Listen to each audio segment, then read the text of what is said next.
আসসালামু আলাইকুম। কল্পনা করুন একজন মানুষ সারা জীবন রাষ্ট্রের জন্য কাজ করলেন, আর অবসরের পর তার মাসিক আয় যদি এক লাফে দ্বিগুণ হয়ে যায়, তাহলে তার সংসারে কতটা পরিবর্তন আসতে পারে। অশুভের খরচ, নাতি নাতির পড়াশোনা কিংবা দীর্ঘদিনের কোনো পারিবারিক প্রয়োজন, এই বাড়তি আয় সেসবের জন্য কতটা সহায়ক হতে পারে তা সহজেই অনুমান করা যায়। ঠিক এই প্রশ্নটি এখন ঘুরছে দেশের ৯ লাখ পেনশনভোগীর মনে, কারণ নবম জাতীয় বেতন কমিশনের সুপারিশে পেনশন সুবিধা বাড়ানোর একটি বড় পরিকল্পনার কথা উঠে এসেছে। আজকের প্রতিবেদনে আমরা বিস্তারিত জানাবো পেনশন ঠিক কিভাবে বাড়তে পারে, কাদের জন্য কতটা বাড়বে এবং সরকারি কর্মকর্তা কর্মচারীদের বেতন কাঠামোয় কী পরিবর্তন আসছে। প্রথমে মূল খবরটি জেনে নেওয়া যাক। সরকারি কর্মকর্তা কর্মচারীদের জন্য দীর্ঘ প্রতীক্ষিত নবম জাতীয় বেতন কাঠামো আগামী ১ জুলাই থেকে কার্যকর হওয়ার নীতিগত সিদ্ধান্ত হয়েছে। এই সিদ্ধান্তের আওতায় পড়বেন দেশের প্রায় ১৪ লাখ কর্মরত সরকারি কর্মচারী এবং ৯ লাখ পেনশনভোগী, মোট মিলিয়ে প্রায় ২৩ লাখ মানুষ। তবে সবচেয়ে গুরুত্বপূর্ণ বিষয় হলো এই সম্পূর্ণ কাঠামো একসঙ্গে কার্যকর হচ্ছে না। সরকার এক্ষেত্রে বেছে নিয়েছে একটি সতর্ক, ধাপে ধাপে বাস্তবায়নের কৌশল। কেন এই সতর্কতা তা বোঝার জন্য আগে কিছু পেছনের প্রেক্ষাপট জানা প্রয়োজন। বাংলাদেশের সর্বশেষ ৮ম জাতীয় পে স্কেল কার্যকর হয়েছিল ২০১৫ সালে। নিয়ম অনুযায়ী প্রতি ৫ বছর অন্তর নতুন বেতন কাঠামো আসার কথা থাকলেও করোনা মহামারী এবং পরবর্তী বৈশ্বিক অর্থনৈতিক অস্থিরতার কারণে তা পিছিয়ে যায়। ফলে দীর্ঘ ১১ বছর ধরে সরকারি চাকরিজীবীরা একই বেতন কাঠামোয় কাজ করে যাচ্ছেন, যখন দেশে মূল্যস্ফীতি এবং জীবনযাত্রার ব্যয় উল্লেখযোগ্যভাবে বেড়েছে। এই বাস্তবতা মাথায় রেখেই নবম জাতীয় বেতন কমিশন গঠন করা হয় এবং কমিশন তাদের চূড়ান্ত প্রতিবেদন সরকারের কাছে জমা দেয়। কমিশনের সুপারিশ পর্যালোচনার জন্য মন্ত্রিপরিষদ সচিবের নেতৃত্বে ১০ সদস্যের একটি কমিটি গঠন করা হয়েছিল গত ২১শে এপ্রিল। এই কমিটি বিভিন্ন মন্ত্রণালয়, বিভাগ এবং আর্থিক সংস্থার মতামত পর্যালোচনা করে একটি গুরুত্বপূর্ণ সিদ্ধান্তে পৌঁছায়। নবম বেতন কমিশনের সম্পূর্ণ সুপারিশ একসঙ্গে বাস্তবায়ন করতে সরকারের প্রয়োজন হবে প্রায় ১,০৬,০০০ কোটি টাকার বেশি। এত বিশাল অঙ্কের অর্থ একবার ব্যয় করলে দেশের অর্থনীতিতে বড় ধরনের চাপ তৈরি হতে পারে এবং মূল্যস্ফীতি আরও উস্কে উঠতে পারে বলে আশঙ্কা প্রকাশ করেছেন অর্থনীতিবিদদের একটি অংশ। এই বিবেচনাতেই কমিটি ৩ ধাপে বাস্তবায়নের সুপারিশ করে। ৩টি ধাপের পরিকল্পনাটি একটু বিস্তারিতভাবে জেনে নেওয়া যাক। প্রথম ধাপ শুরু হবে আগামী ২০২৬-২৭ অর্থ বছরের প্রথম দিন থেকে, অর্থাৎ ১ জুলাই থেকেই। এই পর্যায়ে সরকারি কর্মকর্তা কর্মচারীরা তাদের বিদ্যমান মূল বেতনের ওপর প্রস্তাবিত বর্ধিত বেতনের ৫০% পাবেন। দ্বিতীয় ধাপ কার্যকর হবে পরের অর্থবছর ২০২৭-২৮-এ, যখন বাকি ৫০% মূল বেতন সমন্বয় করে সম্পূর্ণ নতুন বেসিক বেতন কার্যকর হবে। আর সবচেয়ে শেষ ধাপ ২০২৮-২৯ অর্থ বছরে, যেখানে বাড়ি ভাড়া, চিকিৎসা ভাতা ও যাতায়াত ভাতা সহ সব আনুষঙ্গিক সুযোগ সুবিধা নতুন কাঠামোর আওতায় পূর্ণাঙ্গভাবে কার্যকর করা হবে।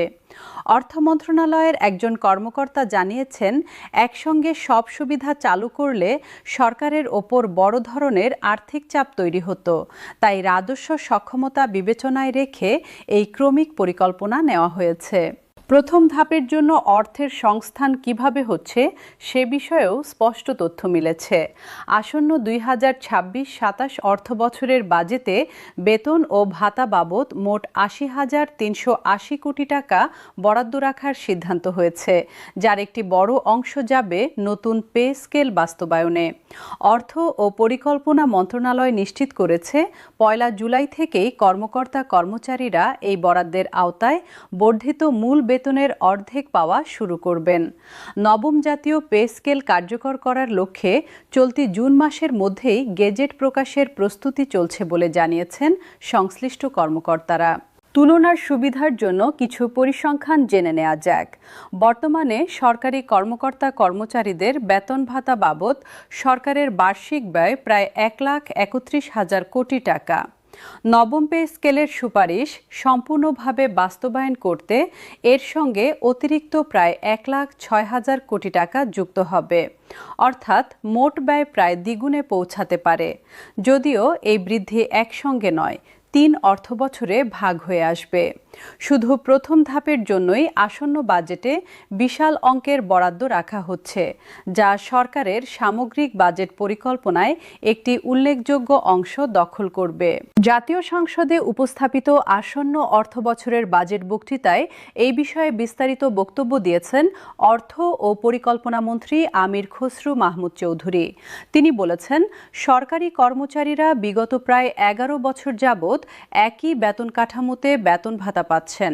এই সময়ে মূল্যস্ফীতিজনিত কারণে সাধারণ মানুষের জীবনযাত্রার ব্যয় অনেক বেড়ে গেছে। সরকারি কর্মচারীদের জীবনযাত্রার মান উন্নয়ন এবং সহায়তার জন্যই নতুন বেতন কাঠামো 1 জুলাই থেকে ধাপে ধাপে বাস্তবায়নের ঘোষণা দেওয়া হচ্ছে বলে তিনি জানিয়েছেন। দেশের বিভিন্ন অঞ্চলের মধ্যে অর্থনৈতিক ও সামাজিক বৈষম্য কমিয়ে সমতাভিত্তিক উন্নয়নের লক্ষ্যেই এই উদ্যোগ নেওয়া হয়েছে বলেও মন্ত্রী জানিয়েছেন তার বক্তব্যে। সরকারি কর্মচারী সংগঠনগুলোর দীর্ঘদিনের আরেকটি দাবি ছিল টাইম স্কেল এবং সিলেকশন গ্রেড পুনর্বহাল করা।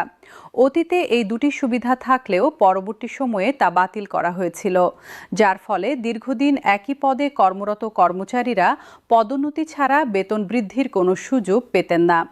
নবম পে স্কেলের আলোচনায় এই বিষয়টিও সক্রিয়ভাবে বিবেচনায় রয়েছে বলে জানা গেছে।